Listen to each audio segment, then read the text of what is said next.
सुनो उमाते लोग अभागी, हारिता जी शब्द देखो, हारिता जी होई विषय अनुराग। ये जीत जाओगे, कोई भी तुम्हारी दुर्गति करने में समर्थ नहीं। और इतना आ गया तो तुम महात्मा बन जाओगे, सब छूट जाएगा, सब छूट। देखो परम सुख स्वरूप राधा वल्लभ लाल जी मिलने के पहले आपको जो जो चाहिए वो सब भेज देंगे, मान लेना मेरी बात। जैसे जैसे कदम आपके प्रभु की तरफ बढ़ेंगे तो जो जो तुम्हारी चाहत है सब दे देंगे। अगर आपने ना के सिवा हां स्वीकार नहीं किया तो आगे वो मिल जाएंगे, और अगर आप उनमें रमण करने लगे दे देंगे। जो इच्छा करी हो मन माही, हरि प्रसाद कर दे, जाओ भोगो। लेकिन सुनहो उमाते लोग अभागी, हृदय की बात है। मैं नीच हूं, पामर हूं, नहीं विषयों पर विजय प्राप्त कर सकता, पर हे प्रभु जब इन्हें नहीं छोड़ सकता तो आपको भी नहीं छोड़ सकता। हमारा स्वभाव है पकड़ना। जब हम काम क्रोध लोभ मोह मद मत्सर नहीं छोड़ पाते नाथ, तो आपको कैसे छोड़ देंगे? नहीं, जीत जाओगे, जीत जाओ। हमारे हृदय की बात समझ लो। ये माया का ऐसा आकर्षण है कि ऐसे कभी कोई करके निकल ही नहीं पाया। मुझ में ताव दे के कोई नहीं निकल पाया। शिव विरंचिका मोहई को है बपुरा आन, बपुरा माने बेचारा, बेचारा और कौन ऐसा है? इन बड़े बड़े महापुरुषों की भी आंखों में, ज्ञान दृष्टि संपन्न नेत्रों में भी भ्रम पैदा कर दे, उसका नाम माया। गरुण महाज्ञानी गुरु राशि, देवर्षि भगवान के अवतार। बस समझो, हमारी एक बात पकड़ लेना। ये प्रभु जब हम गंदगी नहीं छोड़ पा रहे, हमारा स्वभाव है, देखो ना, हम नहीं छोड़ पा रहे, तो नाथ बड़ी गुरु कृपा से आपका नाम आप पकड़ में आए हो। तो हम ये नहीं कह रहे कि हम गंदगी छोड़ के आपको पकड़ लेंगे। हम गंदगी नहीं छोड़ पा रहे तो आपको भी नहीं छोड़ पाएंगे। ये जीत जाओगे, हमारी बात मान लेना, प्रार्थना मान लेना, इस बात की अकाट्य समझ लेना।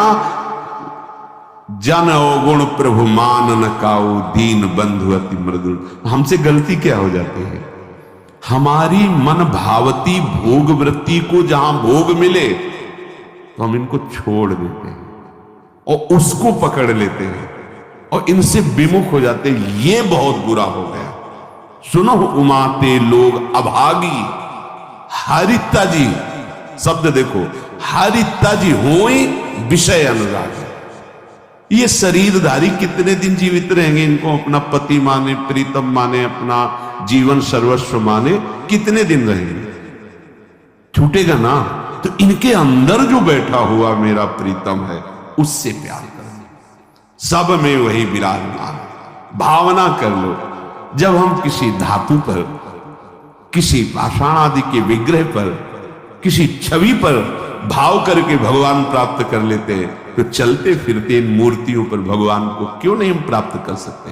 पर हमारा भगवत भाव हट जाता है और विषय सेवन से व्यक्तित्व भाव आ जाता है। स्त्री, पुरुष, जड़, चैतन, यही घाटा हो जाता है। हमारी बात मान लेना, ये बहुत सहज और सरल बात है। इतना इतना छोड़ करके आप प्रभु को स्वीकार करें, बड़ी कठिन बात है। और ये हम कोई मनमानी नहीं कह रहे हैं। महापुरुषों द्वारा बिगड़ी जन्म अनेक की, अब ही सुधरे आज अभी सुधर जाएगी। तो आज अभी क्या छोड़ देंगे भाई? बहुत जन्मों का हमारा संस्कार है, भोगों का, विषयों का, गंदी आदतों का, तो हम छूट जाएगी, अभी छूट जाएगी। नहीं, अभी पकड़ लोगे, पकड़ तो लोगे ना। बोले हाँ, क्या हो ही राम को, हे प्रिया, ये तो पक्का है आपके लायक ना भी हूं, न कभी था, न कभी हो पाऊंगा। अपनी तरफ से पक्की बात है। चाहे जितनी कोई डींग हाके, अपने लोग पूरा जीवन इसी मार्ग पे उनकी कृपा से चले, उस अनुभव से कह रहे हैं। चाहे जितनी डींग हाको, अभी बुद्धि परमात्मानंद में है, थोड़ी देर में विषय आनंद में पहुंच जाती, इसका पता ही नहीं लगता।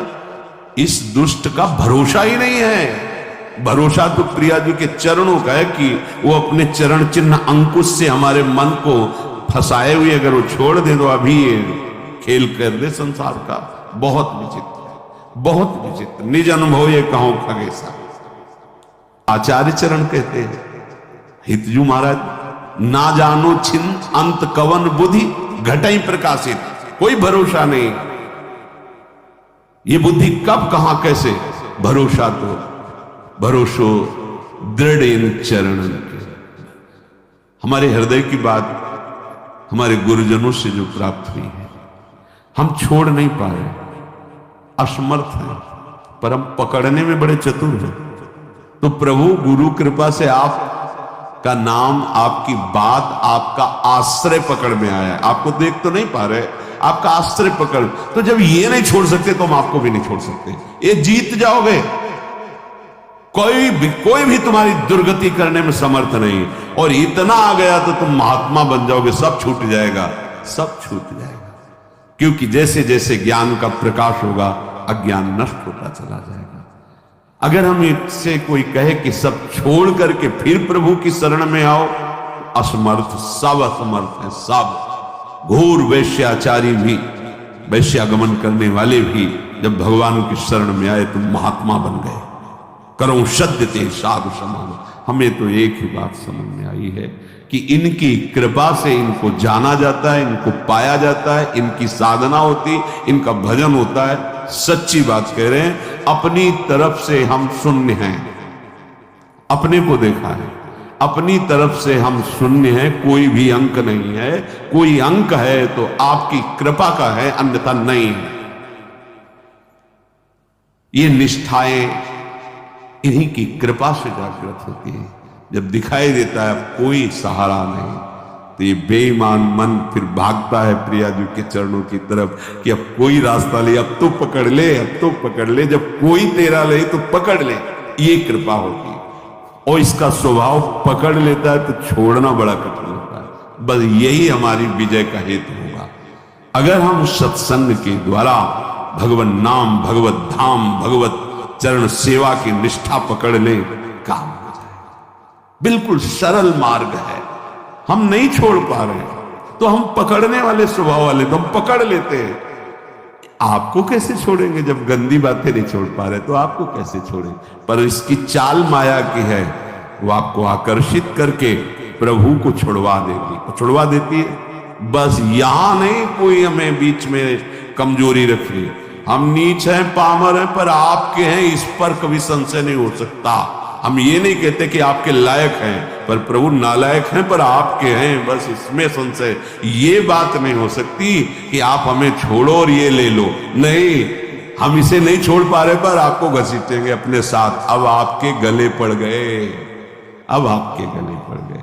अब ये पट्टा आपके नाम का है। अब आप देख लो किसको रोकना है, किसको हटाना है, वो आप जानो नाथ। अब आपको नहीं छोड़ सकता।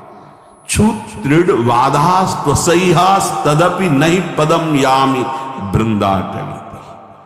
अब हम एक कदम भी धाम को नहीं छोड़ सकते, चाहे जैसी परिस्थिति। ऐसे ही हम निरंतर नहीं जप पा रहे, पर कोशिश करेंगे कि नाम हमसे न छूटे। हम प्रभु के ध्यान में नहीं, पर हमारे चित्त में बात बैठ गई कि शरणागत वात्सल्य समुद्र प्रभु, मुझे आपका भरोसा है, आपका सहारा है। ये अंदर की बात कह रहा हूं, ये आपको महात्मा बना देगी।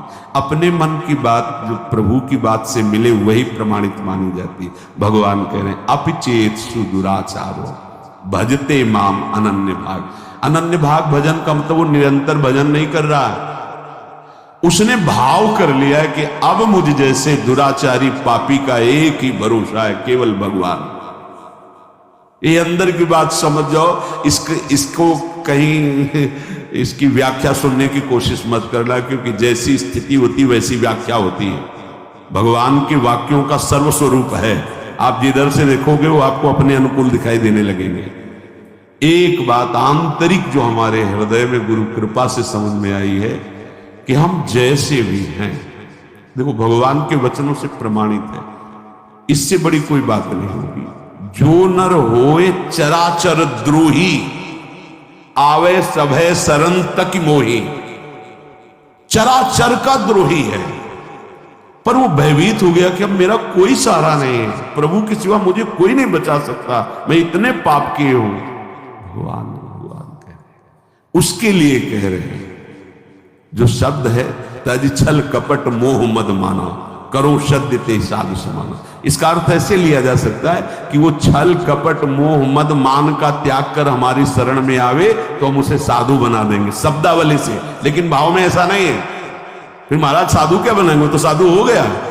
जो छल कपट मद मान इन सब का त्याग करके आपकी शरण में आया है, तो आप साधु क्या बनाएंगे, तो साधु है ही, इसी को तो साधु कहते हैं। तो यहां भाव ये है कि तज, मैं त्याग कराऊंगा उसके छल कपट मद मान का त्याग कराकर, करो शब्द, जो करो शब्द है वहां यहां से लागू होगा पूरी चौपाई में। तज छल कपट मोह मद माना, करो शब्द ते साधु समाना। उसको सब त्याग, क्योंकि उसे ही त्यागना है ना, तो मैं उसे सामर्थ्य देता हूं, वो छल कपट मोह मद मान का त्याग कर देता है और मैं उसे साधु स्वरूप। और भगवान गीता जी में इसी श्लोक में कहा अपिचित कि उसे मानो वो साधु हो गया क्योंकि मेरी शरण में आ गया है, अब मैं संभालूंगा।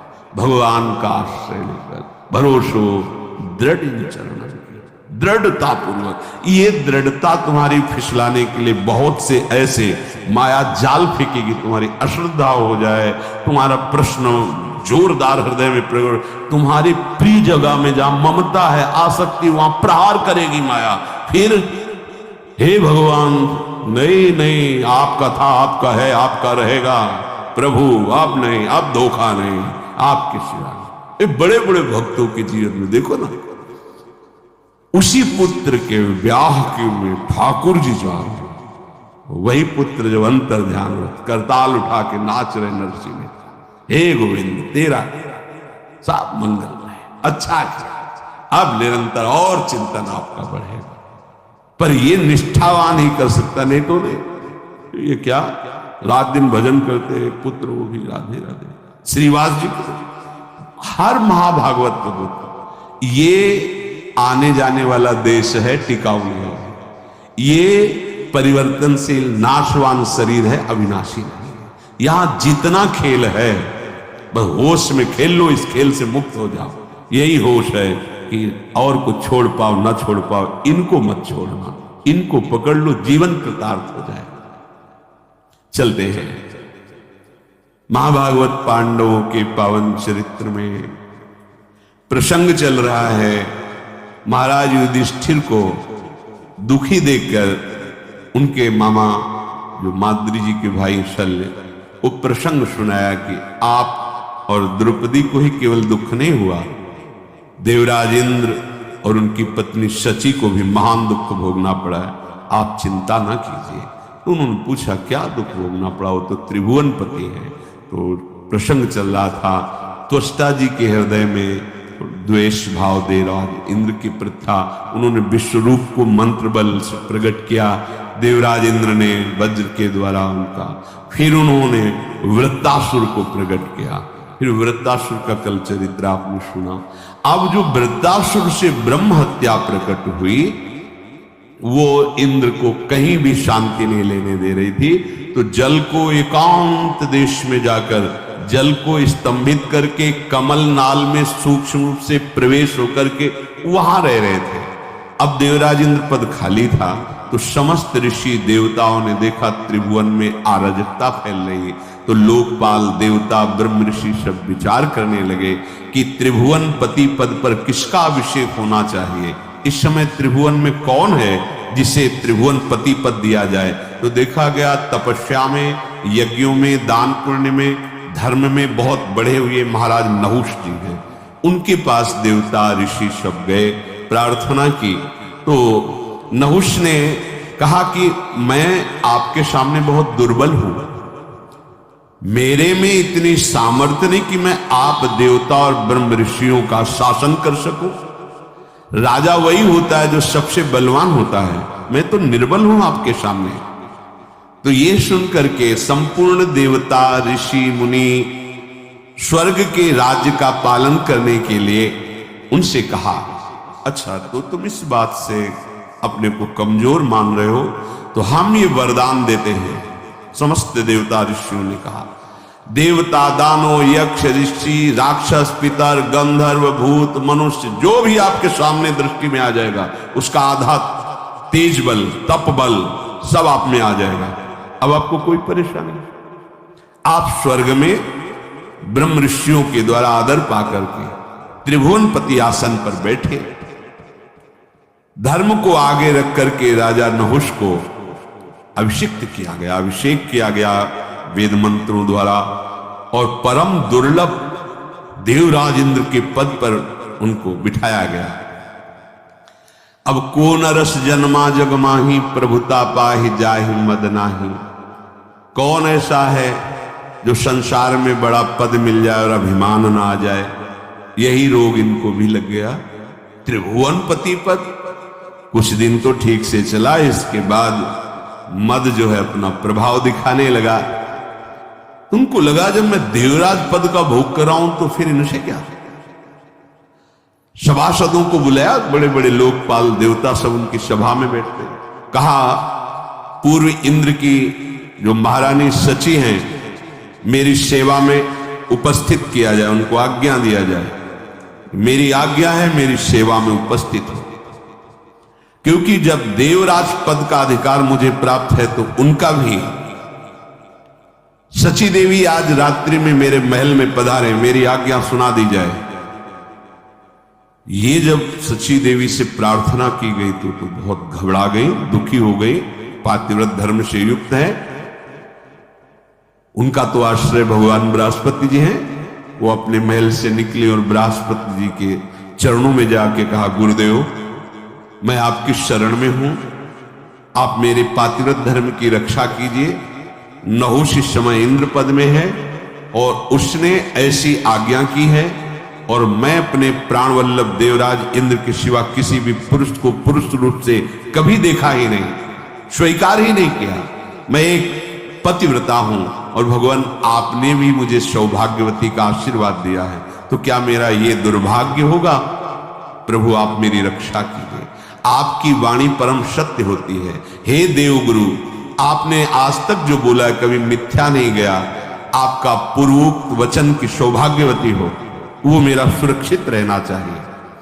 बृहस्पति जी बहुत विचार मग्न हो गए कि इस समय उसके सामने जो जाएगा तो उसकी सारी सामर्थ्य से आधा बल उसे प्राप्त हो जाएगा। ठीक है, मैं विचार करता हूं, तुम नहुष से डरो मत, थोड़े दिनों में ही ये नष्ट हो जाएगा।